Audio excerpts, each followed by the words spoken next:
మనం చర్చించుకుంటున్నాం 4వ స్కందంలో 14వ అధ్యాయం. అందులో 23వ శ్లోకం నుంచి 46వ శ్లోకం వరకు ఈరోజు చూద్దామంట. సో తద్వారా ఈ అధ్యాయం కూడా పూర్తవుతుంది. సో ఇప్పుడు మనము చర్చించుకుంటాము వేనరాజు యొక్క కథ. సో ఇందులో వేనరాజుని రాజుగా నియమించారు మునులు, ఋషులు. ఇప్పుడు ఆయన చేసిన ప్రవర్తన, క్రూరమైన కార్యాల వల్ల ఇప్పుడు వాళ్ళు ఆయనకి నచ్చచెప్పడానికి అనేసి వచ్చి ఆయనకు ప్రయత్నించారు నచ్చచెప్పడానికి. ఇప్పుడు వాళ్ళ వాక్యాలన్నీ, ఋషుల మునులే వాక్యాలన్నీ విన్న తర్వాత మరి వేన రాజు ఏమి అన్నాడు, ఏం చేశాడనే విషయం ఈరోజు చర్చించుకుంటాము. తద్వారా వేణు మహారాజు వాక్యాలని విని మరి ఋషుల మునులు వాళ్ళు ఏం చేశారనే విషయాన్ని కూడా ఈరోజు చూస్తాం. సో మంగళాచరణ చేసుకొని స్టార్ట్ చేద్దాం. ఓం అజ్ఞానతిమిరాంధస్య జ్ఞానాంజనాశలాకయ చక్షోరున్మిళితం యేన తస్మై శ్రీగురవే నమః. శ్రీచైతన్యమనోభీష్టం స్థాపితం యేన భూతలే స్వయం రూపః కదా మహ్యం దదాతి స్వపదాంతికం. వందేహం శ్రీగురూన్ శ్రీయుతాపదకమలం శ్రీగురూన్ వైష్ణవాంశ శ్రీరూపం సాగ్రజాతం సహగణ రఘునాథాన్వితాం తం సజీవం సాద్వైతం సావధూతం పరిజనసహితం కృష్ణచైతన్యదేవం శ్రీరాధా కృష్ణపాదాన్ సహగణ లలితా శ్రీవిశాఖాన్వితాంశ. నమో ఓం విష్ణుపాదాయ కృష్ణప్రేష్ఠాయ భూతలే శ్రీమతే భక్తివేదాంత స్వామినితి నామినే. నమస్తే సారస్వతే దేవే గౌరవాణి ప్రచారిణే నిర్విశేష శూన్యవాది పాశ్చాత్యదేశధారిణే.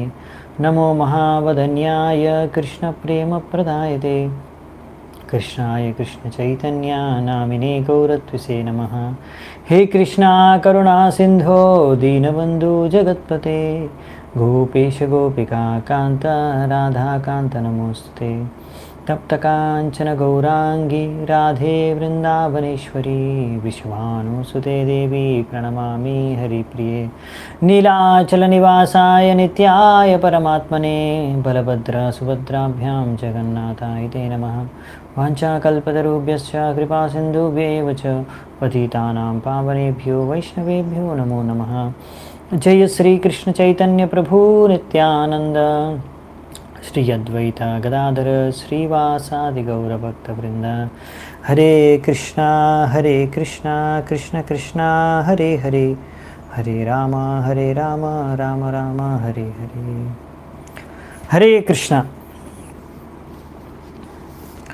సో ఈరోజు శ్లోకం 23వ శ్లోకం. వేన ఉవాచ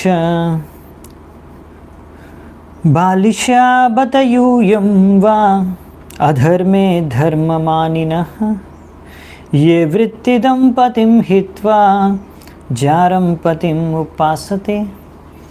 సో ఇప్పుడు వేన ఏమంటున్నారంటే, వాళ్ళకేం చెప్తున్నారంటే, మీకు మీరందరూ బాలిషా బతయూయం వా, మీరందరూ చిన్నపిల్లలాగా మాట్లాడుతున్నారు, మీకు అంతగా అనుభవం లేదు అని వేన అక్కడున్న ఋషులు మునులకు చెప్తున్నారనమాట. ఇది ఎంతో దురదృష్టకరమైన విషయం. ఏంటి అంటే, చింతించాల్సిన విషయం ఏంటంటే, మీరు ఏదైతే ధర్మము కాదో దాన్ని ధర్మంగా స్వీకరించేశారు. ఇంకా చెప్పాలి స్పష్టంగా మీకు అంటే, ఇప్పుడు వేనరాజు చెప్తున్నారన్నమాట వీళ్ళకి, ఋషుల మునులకి. ఇంకా స్పష్టంగా మీకు చెప్పాలంటే, మీరు మీ అసలైన పతిని వదిలేసి, ఎవరైతే మిమ్మల్ని పాలిస్తున్నారు, పోషిస్తున్నారు, సంరక్షిస్తున్నారు, ఆ పతిని వదిలేసి ఎలాగైతే మీరు ఇంకొక పతి గురించి, అంటే ఎవరైతే పతి కాదో అలాంటి వాళ్ళ గురించి వెతుక్కుంటున్నారు, వాళ్ళని ఆరాధించుకోవడానికి ప్రయత్నిస్తున్నారు. అంటే ఇక్కడ వేనరాజు చెప్పేది ఏంటంటే, నేను మీ పతిని, నన్ను వదిలేసి ఏ దేవతలను, ఏ దేవుణ్ణో, ఇంకే భగవంతుడినో మీరు పతి అనుకొని ఆరాధించుకుంటున్నారు. అంటే ఇక్కడ అదే చెప్పారనమాట. జారం పతిం ఉపాసతే. జారం అంటే అతను మీ పతి కాదు, ఎలాగైతే ఒక స్త్రీ ఒకవేళ తన పతిని వదిలేసి బయట ఇంకా వేరే పురుషుడితో సంబంధం పెట్టుకుంటే ఆయన్ని పతిగా స్వీకరిస్తే అది ఎలాంటి తప్పు, మీరు అలాంటి తప్పే చేస్తున్నారు. మీకు అర్థం కావట్లేదు. మీరు అది ధర్మం అనుకుంటున్నారు, అది ధర్మం కాదు. ఇప్పుడు వేణ వీళ్ళకి నచ్చ చెప్తున్నారనమాట, ఋషులకు మునులకి. అవజానంత్యామి మూఢ అవజానంత్యమి మూఢ నృపరూపిణం ఈశ్వరం నాను విందంతి తే భద్రం ఇహ లోకే పరత్రచ. సో ఇక్కడ మీరు అవజానంతి అంటే మీరు ఏమి ఈ విధంగా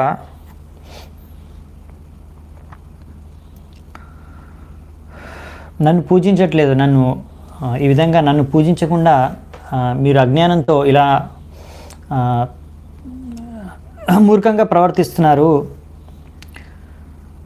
అసలైతే నేనే భగవంతుణ్ణి. Those who out of gross ignorance do not worship the king.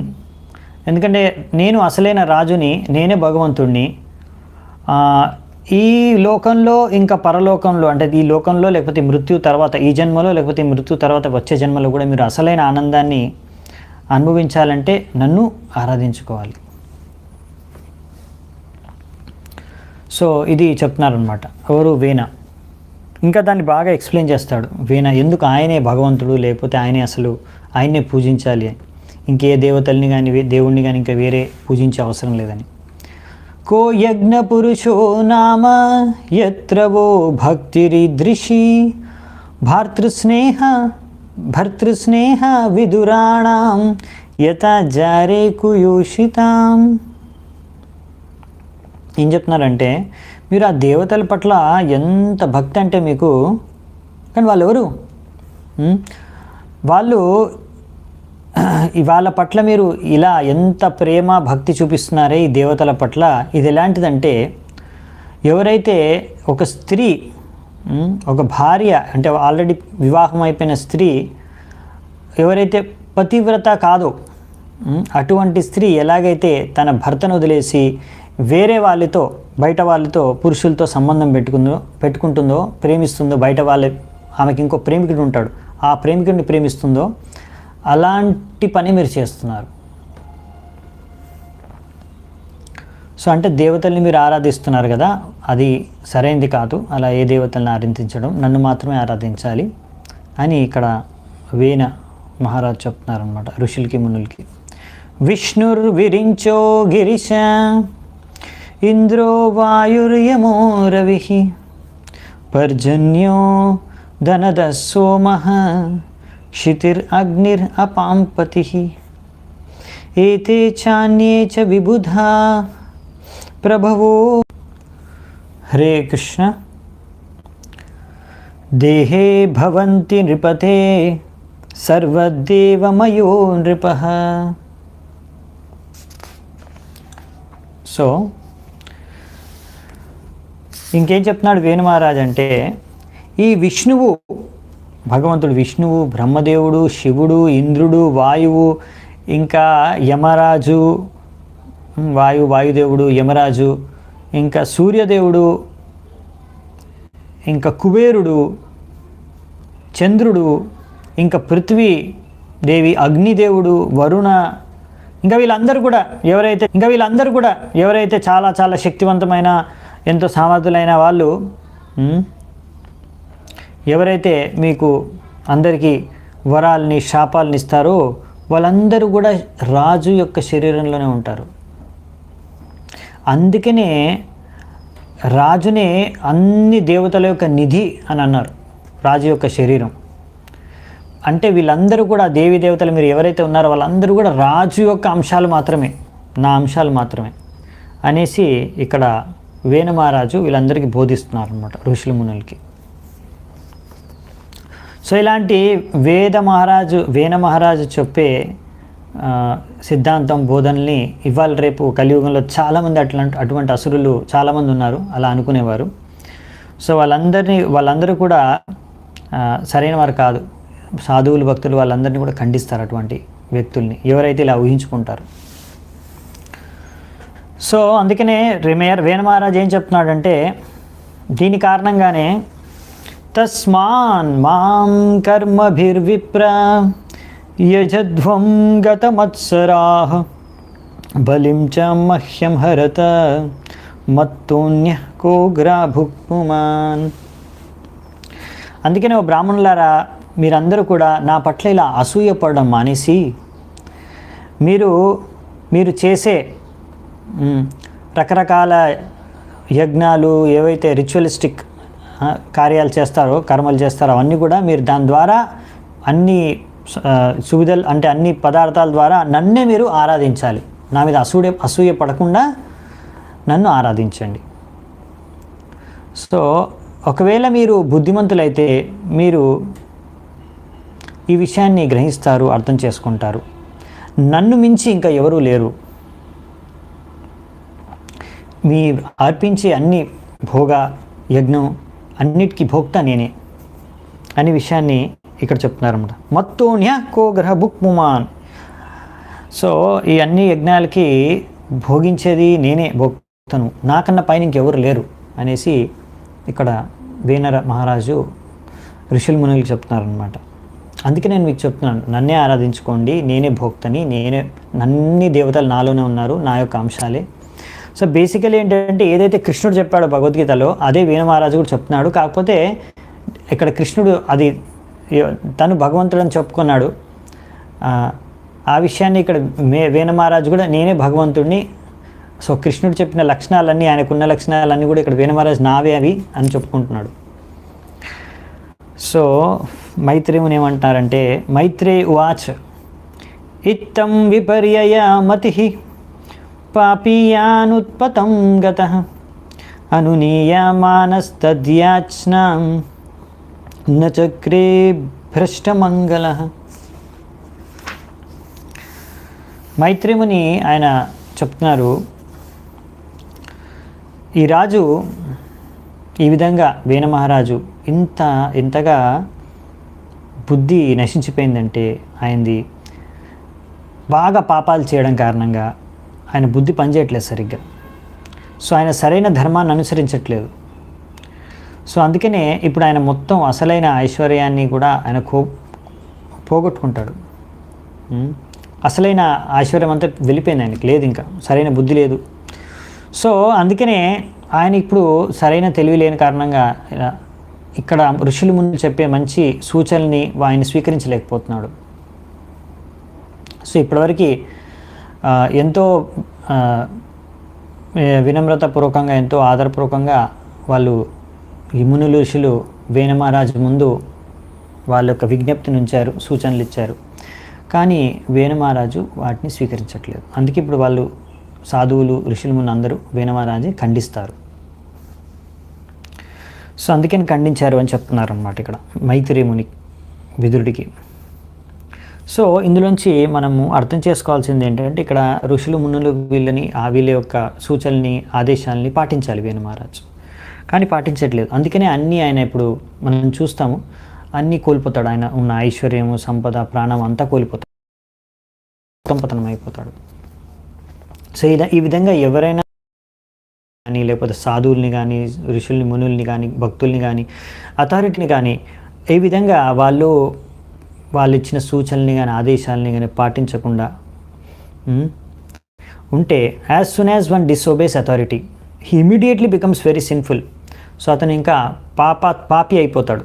అలా అథారిటీ లేకపోతే గురువుల యొక్క ఆదేశాలను ఉల్లంఘించినప్పుడు, పాటించినప్పుడు వెంటనే వాళ్ళు పాపి అయిపోతారు, పాపి వ్యక్తి అయిపోతారు, పాపాత్ముడు అయిపోతాడు.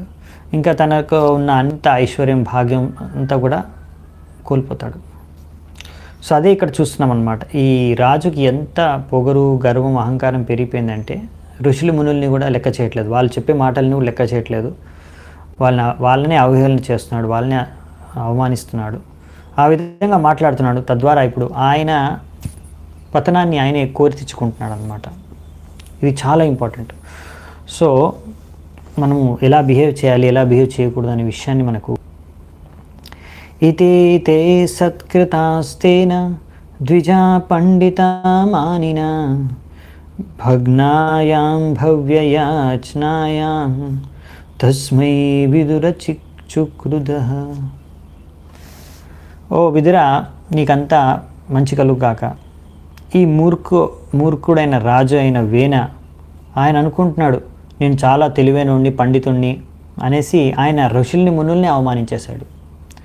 సో ఈ విధమైన వాక్యాలు చేసిన తర్వాత వేన మహారాజు, అక్కడున్న ఋషులు మునులు వాళ్ళందరూ కూడా వాళ్ళ హృదయం ఇప్పుడంతా పగిలిపోయిందనమాట వీళ్ళు చేసిన వాక్యాలకి. సో వాళ్ళు ఇప్పుడు ఆయన పట్ల ఎంతో క్రోధంతో ఏం చేస్తారో మనం చూద్దామంట. హన్యతామేష పాపం ప్రకృతి ధారుణ జీవాన్ జగత్న సావాసు కురుతే భస్మసాధ్రువం. సో వెంటనే అక్కడున్న సాధువులు ఋషులు మునులు అందరూ ఒకటేసారి అన్నారంట, వీడిని చంపేయండి అని. సో ఇతనందరికన్నా చాలా పాపి క్రూరుడైన వ్యక్తి.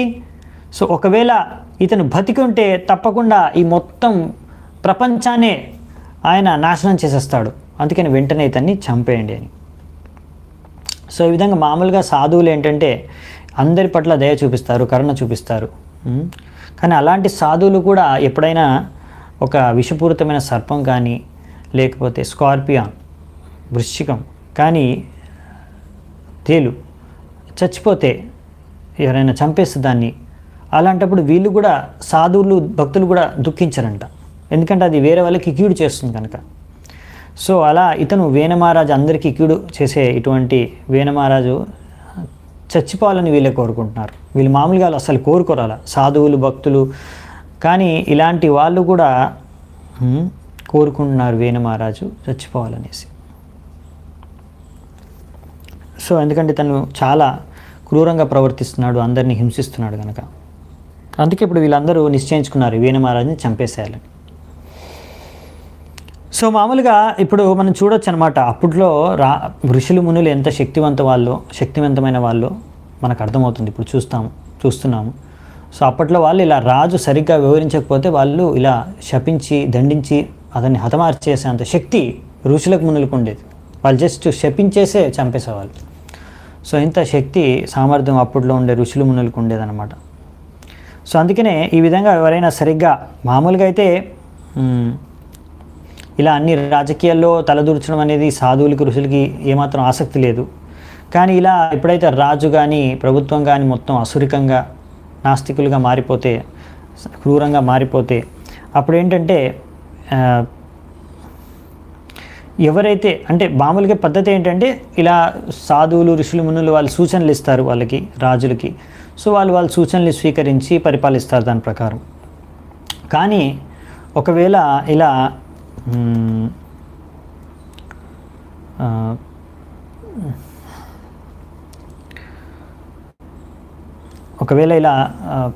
వాళ్ళు క్రూరంగా అసురులుగా నాస్తికులుగా అయితే అప్పుడు అలాంటి హరే కృష్ణ హరే కృష్ణ హరే కృష్ణ కృష్ణ కృష్ణ హరే హరే హరే రామ రామ రామ హరే హరే. సో అప్పుడు అలాంటి సాధువులే సరైన వ్యక్తుల్ని మళ్ళీ ఇలాంటి నాస్తికుల్ని, క్రూరమైన వ్యక్తుల్ని, పాపుల్ని తొలగించేస్తారు అందితం కోరి. నాయం అర్హత్య సద్వృత్తో నరదేవావరాసనం యోధీయజ్ఞాపతిం విష్ణుం వినింద్యత్యానపత్రపః. సో ఇంకా సాధువులు ఇప్పుడు నెక్స్ట్ ఏమన్నారంటే, సో ఇటువంటి క్రూరమైన పాపాత్ముడైన ఇటువంటి వ్యక్తి ఇంత రాజసింహాసనం పైన కూర్చునే అర్హత ఇతనికి లేదు, ఇతనికి ఎంత మాత్రం సిగ్గు లేదు. ఈ విధంగా భగవంతుడినే ఆయన దూషిస్తున్నాడు, విష్ణువునే, భగవంతుడైన విష్ణువునే ఆయన పట్లనే ఆయన అపరాధం చేస్తున్నాడు. సో మామూలుగా భక్తులు ఎంతో నమ్రతాపూర్వకంగా ఉంటారు, వ్యవహరిస్తారు అందరితో. కానీ ఎప్పుడైతే ఎవరైనా వ్యక్తి భగవంతుడు విష్ణువుని కానీ కృష్ణుని కానీ లేకపోతే ఆయన శుద్ధ భక్తుల్ని కానీ ఆయన భక్తుల్ని కానీ అవమానిస్తే మాత్రం వాళ్ళు సహించరన్నమాట, వెంటనే వాళ్ళ యొక్క క్రోధాన్ని వ్యక్తం చేస్తారు. ఎవరైతే శుద్ధ భక్తుడో, a pure devotee immediately becomes fiery with anger. వెంటనే వాళ్ళు క్రోధంతో వాళ్ళు సహించరన్నమాట. వెంటనే హరే కృష్ణ. సో కొంచెం ఇక్కడ నెట్ ఫ్లక్చువేట్ అవుతుంది. ఓకే, సో ఐ థింక్ ఇప్పుడు బాగానే ఉంది. సో అందుకనే ఇది ఒక కర్తవ్యం అనమాట. ఒక శుద్ధ భక్తుడు, ఒక భక్తుడు యొక్క కర్తవ్యం ఏంటంటే, ఇలా ఎప్పుడైనా ఎవరైనా సరే విష్ణువుని కానీ భక్తుల్ని కానీ అవమానిస్తే అప్పుడు సహిస్తూ కూర్చోకూడదు అనమాట. తమాషా చూసుకుంటూ కూర్చోకూడదు. వెంటనే అది కూడా ఒక అపరాధం. వెంటనే ఖండించాలి. సో అలా ఇక్కడ రాశారు. ఒకవేళ ఆ వ్యక్తి గమ్మున కూర్చొని ఉంటే, తమాషా చూస్తూ ఉంటే అది అతని తప్పు. సో అలా అందుకని ఎప్పుడైనా సరే భక్తుల్ని కానీ భగవంతుడిని కానీ ఎవరైనా అవమానిస్తే సహించకూడదు. కోవైనం పరిచక్షిత వేనమేకమృతే శుభం ప్రాప్త ఈదృశ్యం ఐశ్వర్యం యద్ అనుగ్రహ భాజన. సో ఇటువంటి వేనరాజు, ఇది మొత్తం వీడు అంటే ఈ వ్యక్తి ఇనాస్పీషియస్ అంటే అమంగళదాయకం. ఎందుకంటే ఇతను భగవంతుడినే అవమానిస్తున్నాడు, భగవంతుడిపైనే ఇలాంటి వాక్యాలు చేస్తున్నాడు. ఏ భగవంతుడి కృప ద్వారా ఈ వ్యక్తికి ఇటువంటి భాగ్యము, ఐశ్వర్యము, సామర్థ్యం అంతా దక్కిందో ఆ భగవంతుడినే నిందిస్తున్నాడు, ఆ భగవంతుడిని అవమానిస్తున్నాడు ఈ వ్యక్తి. ఇంతకన్నా అంటే ఇలాంటి వ్యక్తి చాలా అమంగళదాయకమని ఇక్కడ చెప్తున్నారు అన్నమాట. సో ఎప్పుడైతే ఒక మానవ సమాజం ఒకరు కానీ మొత్తం అందరు కలిసి కానీ ఇలా భగవంతుడిని మొత్తం అందరు నాస్తికులుగా మారిపోతే అప్పుడు భగవంతుడిని నిందిస్తారు, అవమానిస్తారు, ప్రశ్నిస్తారు. సో అలాంటి వారు తప్పకుండా నాశనం అయిపోతారు. సో ఇలా భగవంతుడి యొక్క కృపను అర్థం చేసుకోలేకపోతే తప్పకుండా అటువంటి వ్యక్తులు నాశనం అయిపోతారు.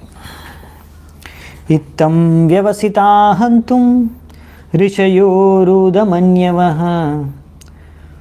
నిజ హతం అచ్యుత నిందయా. సో ఇక్కడ అదే చెప్తున్నారనమాట. అందుకని సో అప్పుడు ఏం చేస్తారంటే ఋషులు మునులు వాళ్ళు 34వ శ్లోకం ట్రాన్స్లేషన్ చూస్తున్నాము. అప్పుడు వాళ్ళ క్రోధాన్ని వ్యక్తం చేసి వెంటనే ఆ యొక్క రాజుని చంపేయాలని నిర్ణయించుకొనేసి వాళ్ళు, ఎందుకంటే ఈ వేనరాజు ఆల్రెడీ అతను చచ్చినట్టే లెక్క, ఎందుకంటే భగవంతుడిని అతను నిందించాడు, అవమానించాడు కనుక దాని కారణంగా. సో అందుకే ఏ అస్త్రశస్త్రాలను ఆయన చంపడానికి కూడా అవసరం లేదు. సో సేజెస్ అంటే ఋషులు మునులు వాళ్ళు ఓన్లీ వాళ్ళ యొక్క వాక్యాల ద్వారా శపించి ఆ యొక్క వేనరాజుని చంపేశారు. ఋషిభిః స్వాశ్రమ పదం గతే పుత్ర కలేవరం సునీత పాలయామాస విద్యాయోగేన శోచతి. ఈ విధంగా అందరూ శపించిన తర్వాత వేనరాజుని చంపేసిన తర్వాత అందరూ వాళ్ళ యొక్క ఆశ్రమాలకి తిరిగి వెళ్ళిపోయారంట. అప్పుడు వేనరాజు యొక్క తల్లి అయిన సునీత ఎంతో దుఃఖిస్తూ తన యొక్క పుత్రుడు చనిపోయాడనే విషయాన్ని తెలుసుకొని ఎంతో దుఃఖిస్తూ ఇప్పుడు ఆమె ఎలాగైనా సరే తన యొక్క పుత్రుడి యొక్క శరీరాన్ని ప్రిజర్వ్ చేయడానికి, అంటే దాన్ని పాడవకుండా కాపాడడానికి ఆమె రకరకాల ప్రయత్నాలు చేసిందనమాట. ఏవో రకరకాల మంత్రాలు ఇంకా ఔషధాలని తీసుకొని ఆ యొక్క శరీరాన్ని కాపాడిందంట, శరీరాన్ని నశించకపోకుండా. ఎందుకంటే ఒక వ్యక్తి చనిపోయిన తర్వాత ఒక శరీరం అంతా కూడా డీకంపోజ్ అయిపోతుంది, సో అలా పాడైపోతుంది. సో అలా పాడవకుండా ఉండడానికి ఆమె కొన్ని ఔషధాలు ఇంకా కొన్ని మంత్రాలు జపించిందంట. అదే ఇక్కడ రాశారు. సో ఏకదా మునయస్తే తు సరస్వత్ శరీలాప్లుతా హుత్వాగ్నీన్ సత్కథాశ్చక్రుర్ ఉపవిష్టా సరిత్తటే. సో అలా ఒకనొకప్పుడు వాళ్ళే ఎవరైతే శపించేసి చంపేశారో వేణ మహారాజుని, వాళ్ళందరూ ఒకసారి సరస్వతి నదిలో స్నానం చేసి దాని తర్వాత వాళ్ళు ప్రతిరోజు పొద్దున ఏవైతే కార్యక్రమాలు చేసుకోవాలో వాళ్ళు చేసుకున్న తర్వాత, భగవంతుడికి ఏవైతే యజ్ఞాలు చేసుకోవాలో వాళ్ళు చేసుకున్న తర్వాత, ఫైర్ సాక్రిఫైసెస్ తర్వాత వాళ్ళందరూ కూడా నది ఒడ్డున కూర్చొని వాళ్ళు మాట్లాడుకోవడం ప్రారంభించారనమాట, భగవంతుడి గురించి, భగవంతుడి యొక్క లీలల గురించి. వీక్షోత్తితాంస్తదోత్పాతాన్ ఆహుర్లోకా భయంకరాన్ అప్యభద్రం మనాతాయ దస్యుభ్యో న భవేద్భువః. సో అప్పుడు ఆ సమయంలో ఆ మొత్తం రాజ్యంలో కూడా చాలా అల్లకల్లోలం సృష్టించబడిందన్నమాట. మొత్తం డిస్టర్బెన్సెస్, మొత్తం సమాజంలో చాలా సమస్యలు అప్పుడు వచ్చేసాయి. అందుకనే వాళ్ళందరూ కూడా మాట్లాడుకుంటున్నారంట ఆ సమయంలో. అలా మాట్లాడుకునే సమయంలో, ఎందుకంటే ఇప్పుడు రాజు చనిపోయాడు కాబట్టి ఇప్పుడు ఎవరు ఈ రాజ్యాన్ని కానీ ప్రపంచాన్ని రక్షించడానికి, పాలించడానికి ఎవరు లేరు. కాబట్టి ఇప్పుడు మొత్తం ప్రజలపైన అంతా కూడా రకరకాల సమస్యలు వచ్చేసాయి. ఎలా అంటే అదే దొంగలు, ఇంకా రకరకాల ఇలాంటి బందిపోట్లు, వీళ్ళందరూ కూడా రోగ్స్ అండ్ థీవ్స్, వీళ్ళందరూ పెరిగిపోయారనమాట. ఇలాంటి దొంగలు అందరూ, క్రిమినల్స్ అందరూ పెరిగిపోయారు మళ్ళీ కంట్రీలో, రాజ్యంలో.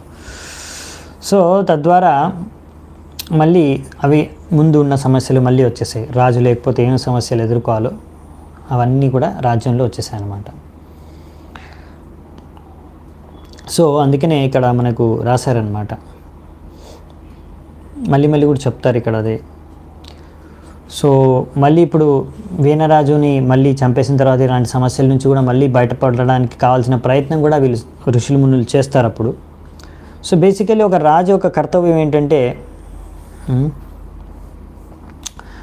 ప్రజలందరూ కూడా వర్ణాశ్రమ ధర్మాన్ని సరిగ్గా పాటించి భగవంతుడిని సంతృప్తి పరిస్తే తద్వారా అది అందరికీ మంచిదన్నమాట. కానీ ఇప్పుడు ఇక్కడేమో మళ్ళీ ఇప్పుడు వీణరాజు కూడా ధర్మాన్ని పాటించలేదు, ఇప్పుడు కూడా ధర్మాన్ని రక్షించే వాళ్ళు లేరు. సో అందుకనే వీళ్ళ యొక్క ప్రజలు ధర్మాన్ని పాటించలేకపోతున్నారు. ఇది వాళ్ళ పెద్ద బాధ కలిగించే విషయం అన్నమాట సాధువులకి, భక్తులకి. సో ఈ కలియుగంలో ఇలాంటివి చాలా సర్వసాధారణంగా మనకు కనిపిస్తాయి.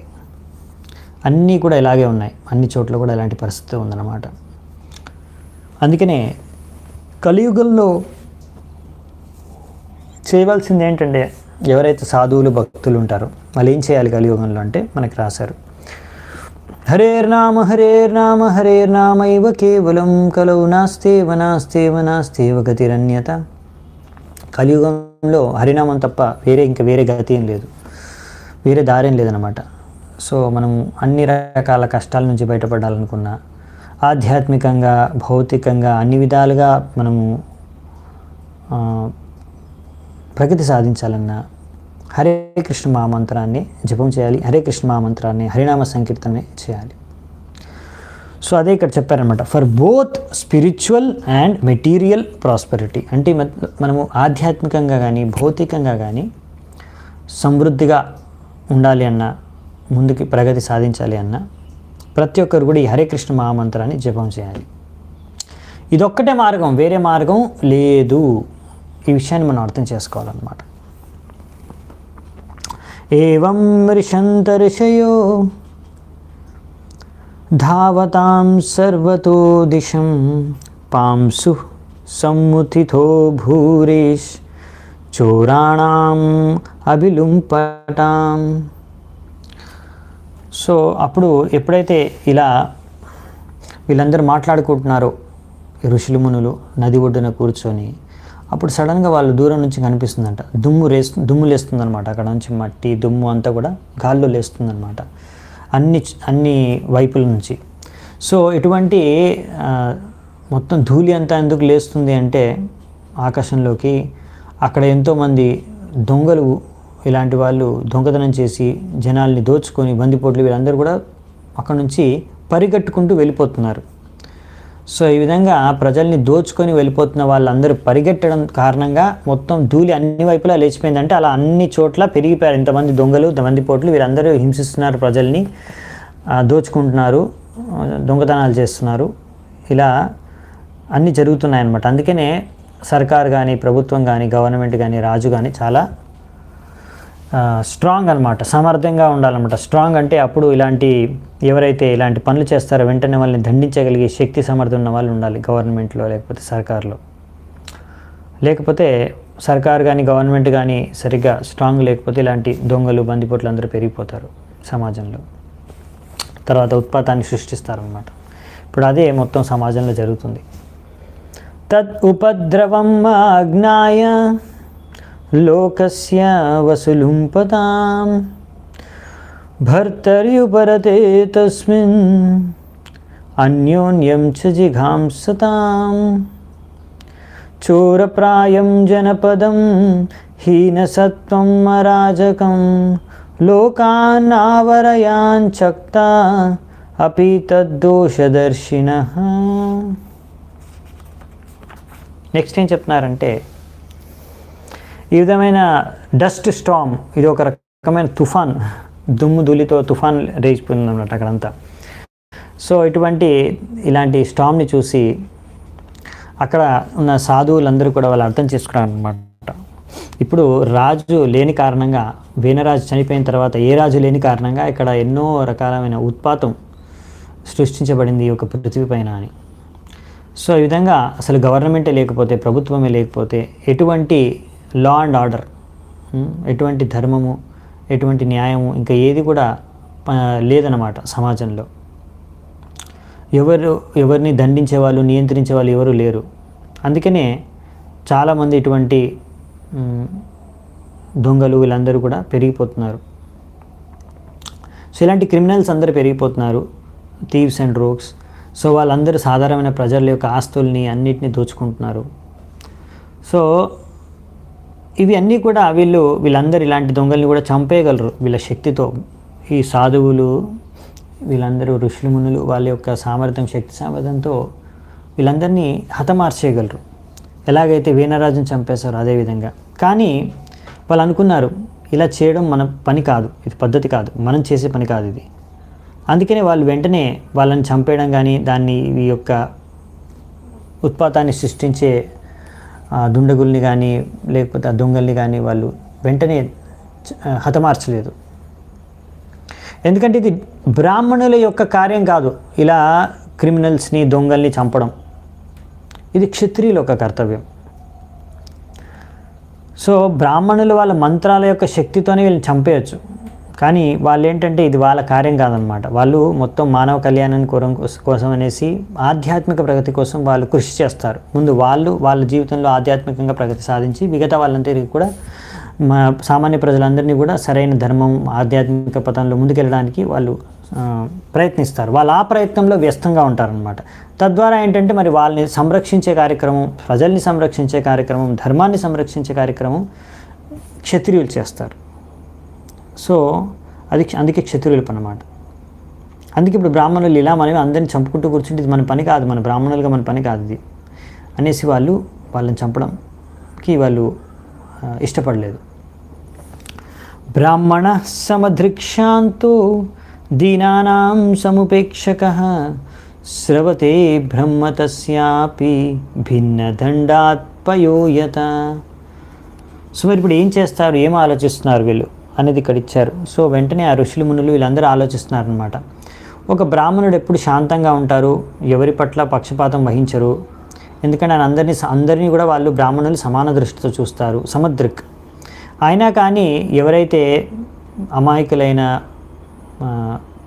ఎంతో పేదవాళ్ళైన ఇటువంటి మనుషుల పట్ల మాత్రం వారి యొక్క కర్తవ్యాన్ని వాళ్ళు ఎప్పుడు కూడా నిర్లక్ష్యం చేయకూడదు.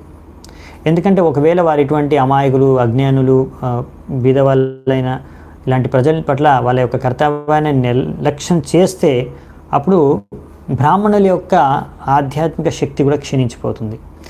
ఎలాగైతే ఒక నీరుని మీరు ఒక కుండలో పెట్టారు, కానీ ఆ కుండలో కొంచెం దానికి క్రాక్ ఉందనుకోండి, అప్పుడు ఆ క్రాక్ నుంచి మొత్తం నీళ్ళన్నీ కూడా వెళ్ళిపోతాయి, నిలవలేవు అలాగే.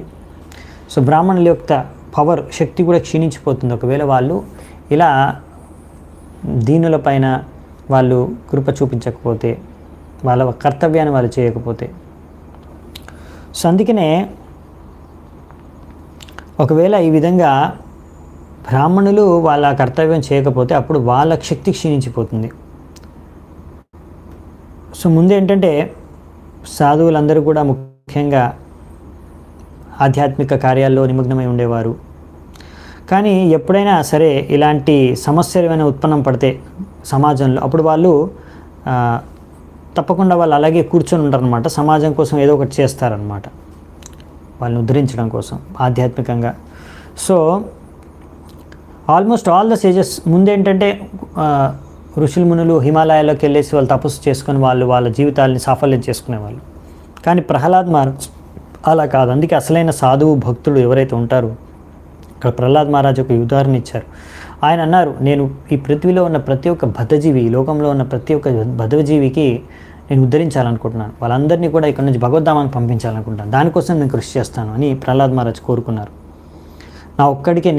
నాకు ముక్తి లభిస్తే నాకు సరిపోదు, నాకు ఆనందం లేదు, ప్రతి ఒక్కరికి ముక్తి లభించాలి, అప్పుడే నాకు అసలైన ఆనందం.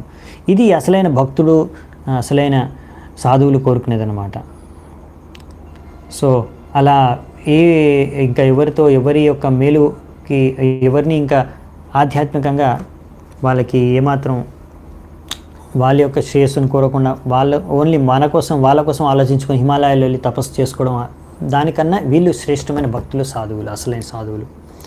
ఎవరైతే కృషి చేస్తారో ఇంకొకరికి ఆధ్యాత్మిక జ్ఞానాన్ని పంచడానికి, ఇంకా కృష్ణ భక్తిని పంచడానికి, తద్వారా వారి యొక్క జీవితాల్ని ఉద్ధరించడానికి ప్రయత్నిస్తారు.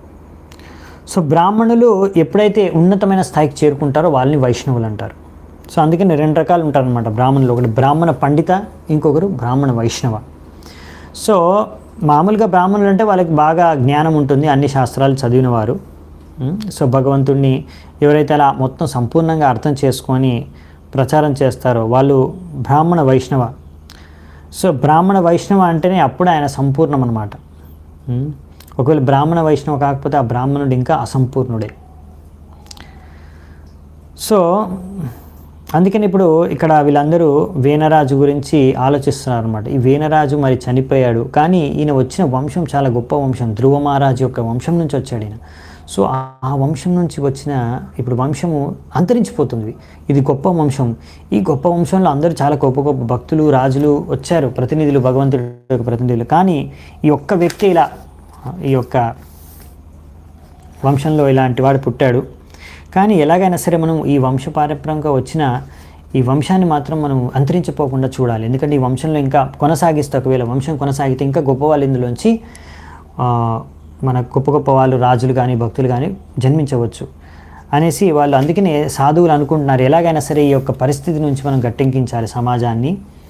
ఎందుకంటే ఇప్పుడు సమాజంలో ఒక రాజు లేని కారణంగా మొత్తం అతలకుతలం అయిపోయింది సమాజం అంతా కూడా అనేసి వాళ్ళు ఆలోచిస్తున్నారు.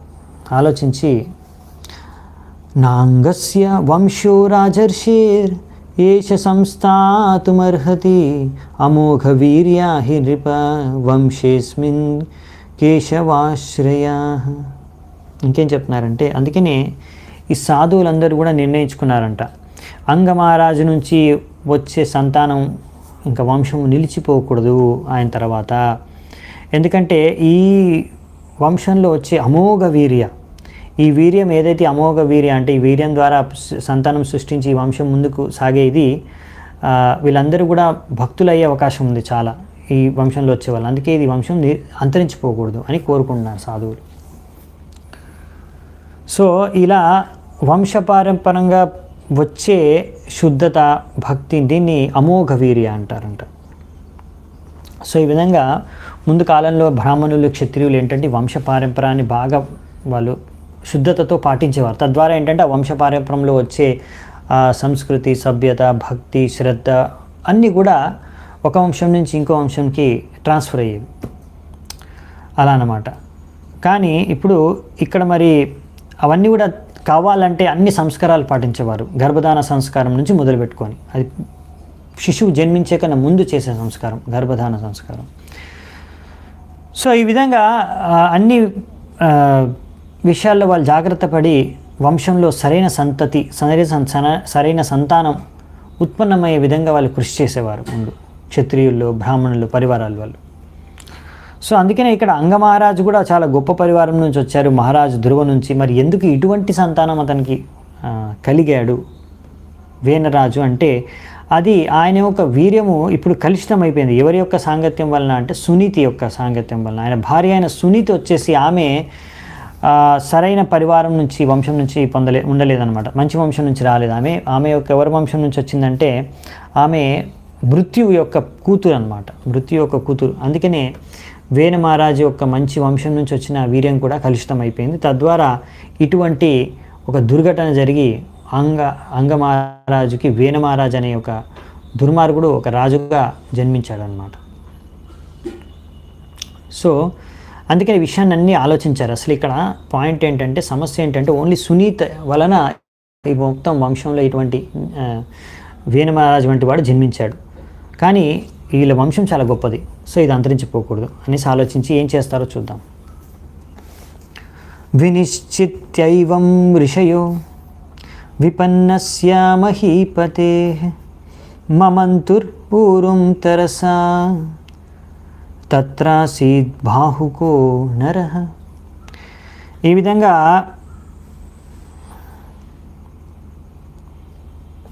ఒక నిర్ణయానికి వచ్చారంట వాళ్ళు.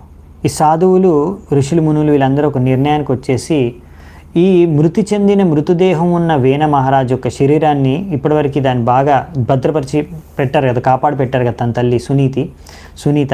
సో ఇప్పుడు వాళ్ళు అందుకనే ఆ యొక్క మృత శరీరం యొక్క తొడల్ని మంతనం చేశారంట.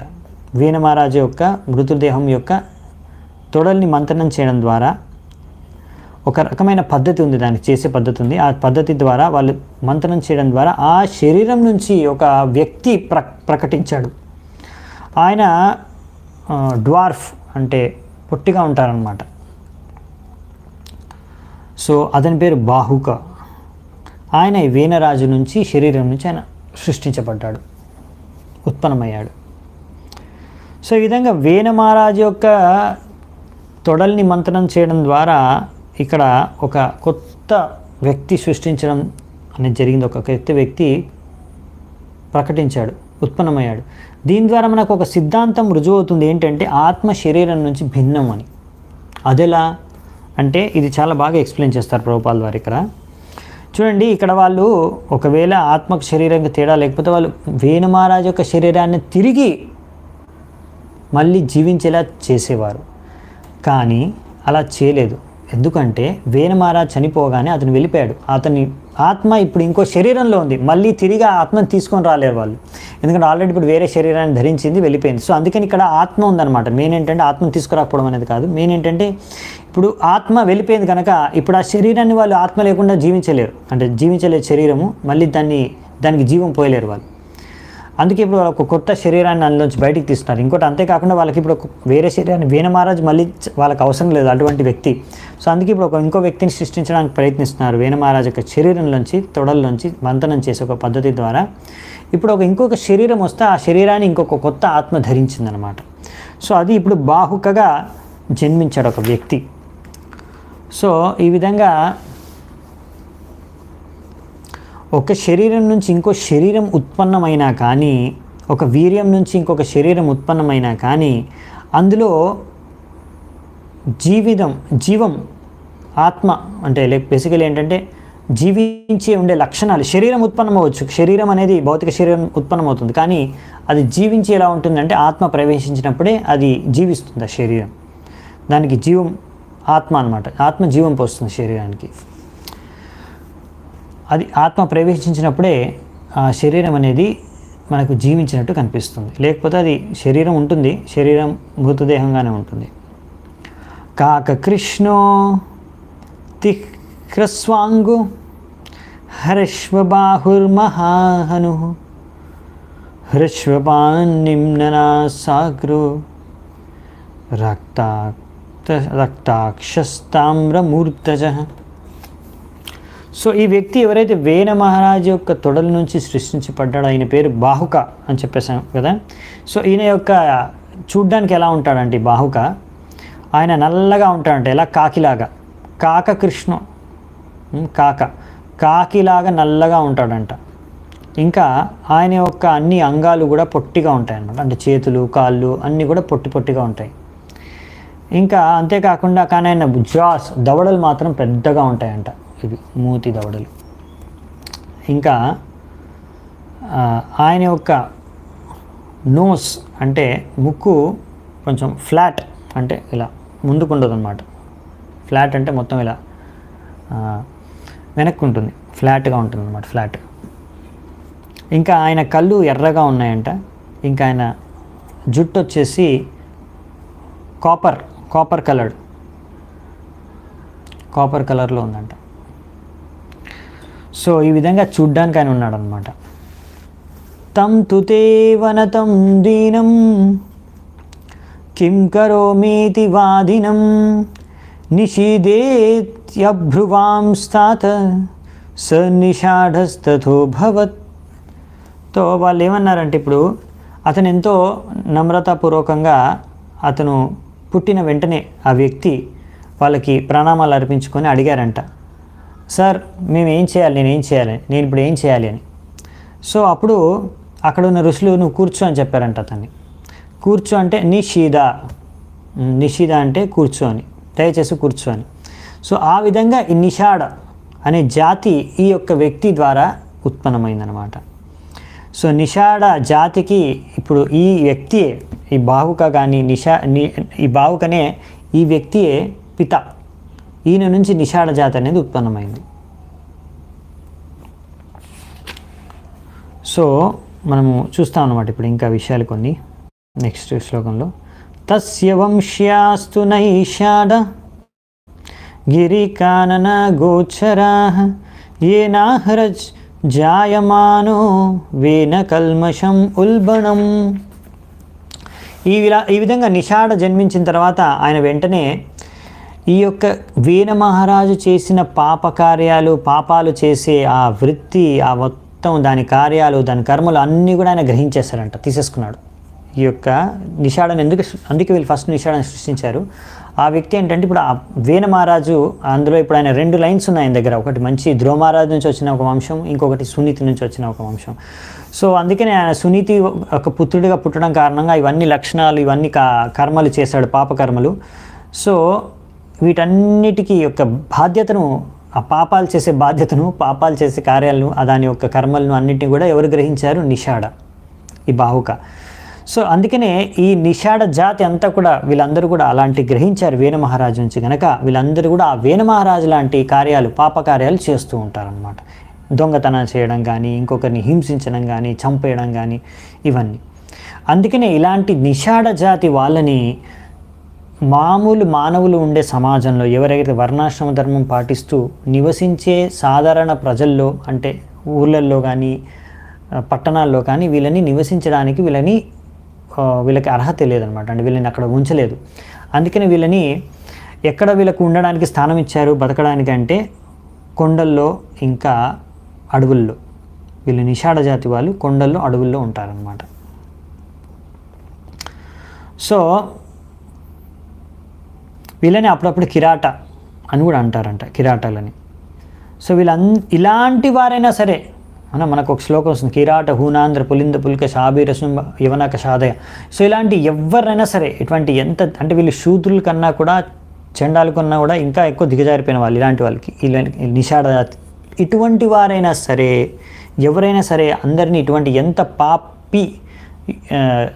పాపులైనా సరే, ఎంత పాపాత్ములైనా సరే, వీళ్ళందరినీ కూడా మన వైష్ణవ సిద్ధాంతం ప్రకారం, ఒక శుద్ధ భక్తుడి యొక్క భాగవతం ప్రకారం, ఒక శుద్ధ భక్తుడి యొక్క కృప వల్ల వీళ్ళందరినీ కూడా ఉద్ధరించవచ్చు. వీళ్ళందరూ కూడా భగవద్ధామానికి వెళ్ళిపోవచ్చు. వీళ్ళందరూ కూడా భక్తి మార్గాన్ని అనుసరించవచ్చు. వీళ్ళందరూ కూడా కృష్ణ చైతన్యాన్ని స్వీకరించవచ్చు.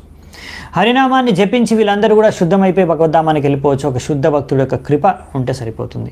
ఆయన ఒక సాంగత్యం వలన ఇది సంభవం. సో ఈ విషయాలు ఇక్కడ రాశారనమాట. అంతేకాకుండా భగవద్గీతలో భగవంతుడు కూడా చెప్తాడనమాట. సో ఏమి చెప్తారు? మాం హిపార్థ వ్యపాశ్రిత్య ఏ పిష్యో పాపయోనయ స్త్రియో వైశ్యస్తథా శూద్రాస్ తేపి యాంతి పరాం గతిం. సో ఎంత పాప యోనిలో పుట్టినా సరే, స్త్రీలైనా సరే, వైశ్యులైనా సరే, ఇంకా శూద్రులైనా సరే, సో స్త్రీలు, వైశ్యాస్ ఇంకా శూద్రాస్ వీళ్ళందరూ కూడా పరంగతిని పొందవచ్చు. అటువంటి పాపయోనిలో పుట్టైనా సరే. ఒకవేళ మాం హి పార్థ వ్యపాశ్రిత, నన్ను ఆశ్రయిస్తే ఓ పార్థ, ఒకవేళ నన్ను ఆశ్రయించుకుంటే, వాళ్ళు నాకు భక్తి చేసుకుంటే, నా భక్తులుగా మారితే ఎవరైనా సరే ఎంత పాపయోనిలో పుట్టినా సరే వాళ్ళు భగవద్ధామానికి చేరుకోగలరు. సో ఇది భక్తి మార్గం యొక్క గొప్పతనం, భక్తి యొక్క గొప్పతనం ఇక్కడ మనకి ప్రభుపాదుల వారు ఫైనల్గా కంక్లూజన్లో మనకి ఇక్కడ వివరిస్తున్నారు, ఈ విషయాన్ని తెలియజేస్తున్నారు. సో దీంతో మనము ఈ అధ్యాయాన్ని ముగిస్తున్నాము. భక్తి వేదాంత పర్పట్స్ కూడా ఈ అధ్యాయం యొక్క ఈ శ్లోకంతో ముగుస్తుంది ఈ అధ్యాయానికి. సో మనము నెక్స్ట్ అధ్యాయాన్ని సోమవారం రోజు చూసుకుందామంట, రేపు కాదు ఎల్లుండి. సో అప్పుడు మరి దీని తర్వాత ఏం జరిగిందంటే పృథు మహారాజు అవతరిస్తారు, జన్మిస్తారు. ఎలా జరిగింది, దాని తర్వాత ఏం జరిగింది అనే విషయాలు మనం సోమవారం నుంచి చూద్దామంట. అప్పటి వరకు సెలవు. చాలా చాలా ధన్యవాదాలు అందరికీ, ఎంతో ఓపిక విన్నందుకు. శిల ప్రభుపాద్ కీ జై. గ్రంథరాజ్ శ్రీమద్ భాగవతం కీ జై. సమవేత గౌరభక్త వృంద కీ జై. నితాయ్ గౌర సితనాథ్ ప్రేమానందే. హరి హరి బోల్.